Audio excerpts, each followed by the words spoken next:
Nakakakilabot na hula ni Elizabeth Oropesa. Hindi ako makatulog. Hirap na hirap ako matulog nitong mga nakaraang araw. At palagay ko, yan ang mga unang katagang binitawan ni Elizabeth Oropesa, isang actress at faith healer sa isang video na agad naging viral. Ayon sa kanya, may mabigat na dahilan kung bakit siya nababagabag. Kaya alamin natin ang 10 nakakakilabot na hula ni Elizabeth Oropesa tungkol sa tinatawag na 3 araw ng kadiliman. Pang-10, ang di maipaliwanag na kaba.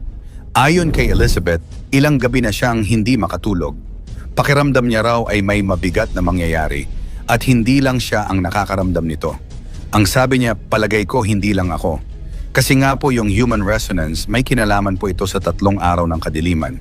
Ang tinutukoy niya ay ang Schumann resonance o tibok ng mundo. Sabi niya, nagiging erratic o pabago-bago na raw ito, tila nagpiprepara ang mundo sa isang malaking pangyayari.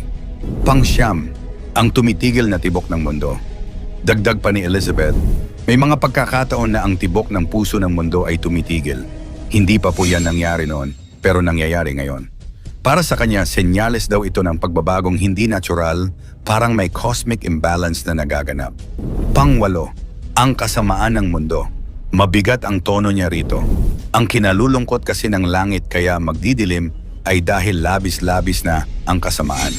Sabi niya, ang mga tao raw ay nagbubuni sa kamatayan ng kapwa, nawawala na ang takot sa Diyos at nagiging makasarili at marahas.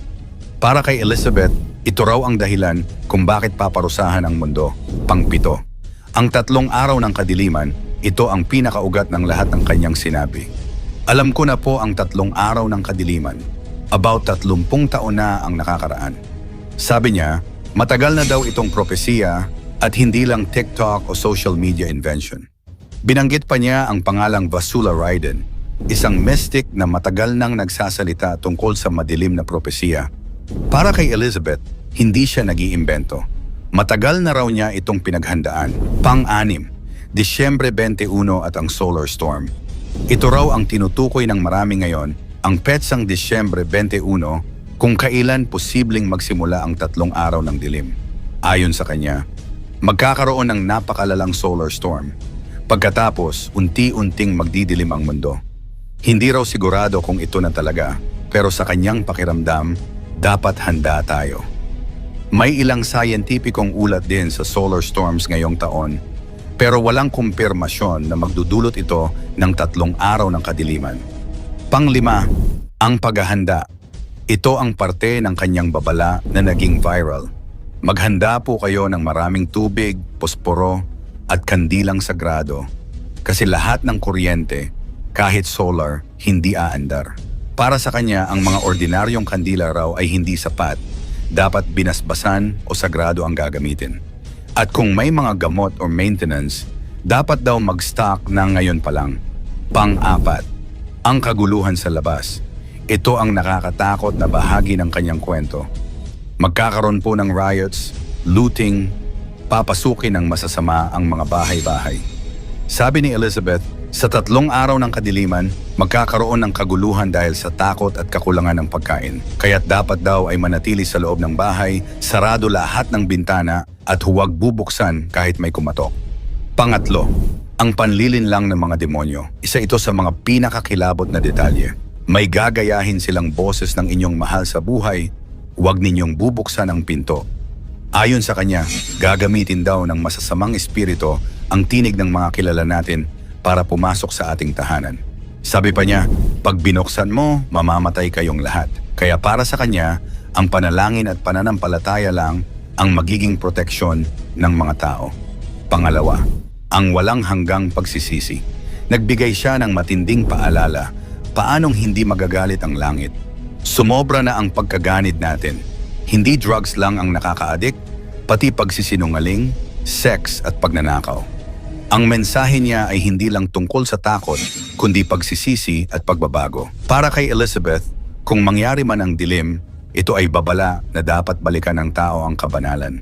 At ang ating number 1, ang pag-asa. Sa kabila ng lahat, nagbigay siya ng liwanag sa dulo. Kung sakaling mangyari ito, hindi pa ito ang katapusan. Pagkatapos ng dilim, may pag-asa pa para kay Elizabeth. Ang pinakamahalaga ay ang pananampalataya. Mga nakakatakot na hula ni Mamo Gloria Escoto sa huling 2 buwan ng taong 2025, pang-10, pagyanig at malalakas na lindol. Ayon kay Mamo, hindi pa tapos ang pagyanig sa bansa. Sa kanyang baraha, lumabas ang babala ng mga darating pang malalakas na lindol bago matapos ang taon.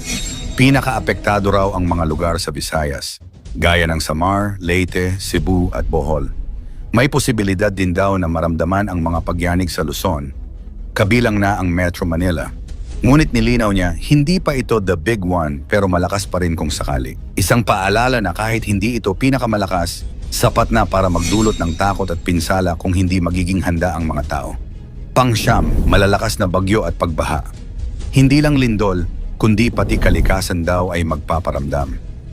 May paparating pa raw na mga bagyo sa huling bahagi ng taon. Pinakamalakas ang tatama sa Mindanao at Visayas, habang sa Luzon, bagaman mas mahina, ay maaari pa ring magdulot ng matinding pagbaha. Payo ni Mamo, maghanda na bago pa man dumating ang ulan. Hindi man ganon kalakas, pero maghahatid pa rin ito ng pinsala at mga pag-ulan. Sa panahon ng climate change, walang maliit na bagyo kapag hindi tayo handa. Pang-8, pagsabog ng mga bulkan. Isa pa sa nakikita ni Mamo ay ang pagsabog ng mga bulkan. Kabilang sa mga nabanggit niya ang Mayon, Taal, Canlaon at Bulusan. At may isa raw na dapat bantayan. Posibleng sumabog ang Mount Hibok-Hibok ngayong taon o sa susunod.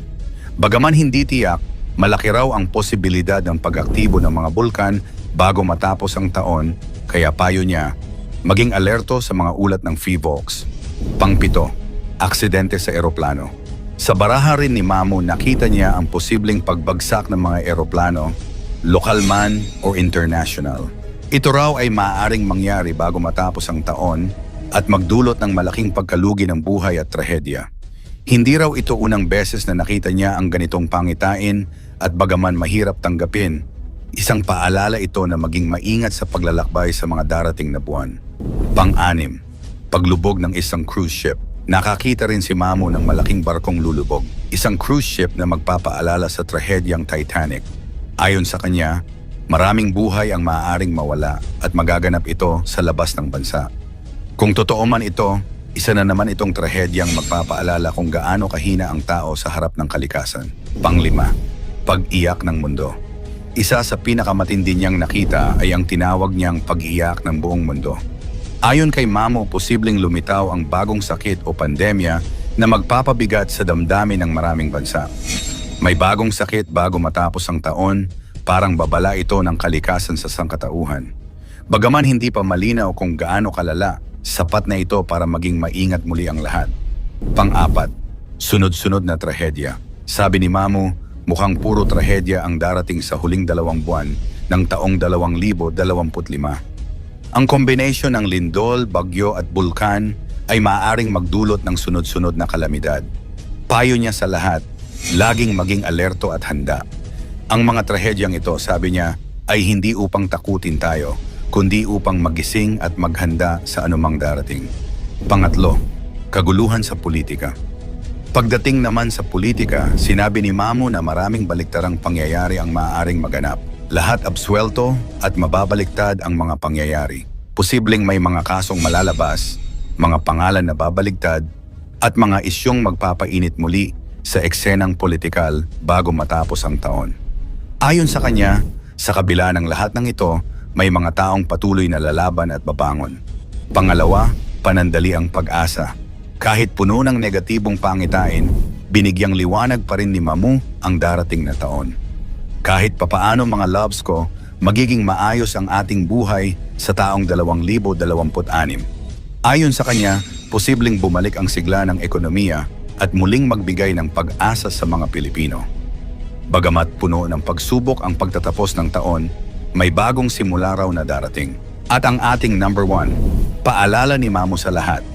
Sa huli, nag-iwan ng mensahe si Mamo Gloria Escoto, laging maging handa, maging alerto, at huwag mawalan ng pag-asa.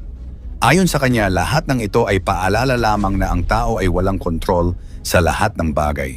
Ngunit may kakayahang magdasal, maghanda, at tumulong sa kapwa. Dagdag pa ni Mamo, ang pananampalataya at pagkakaisa pa rin ang magiging sandata natin laban sa anumang sakuna. Ikaw, naniniwala ka ba sa mga hula ni Mamo Gloria Escoto? Ikomento mo naman sa ibaba.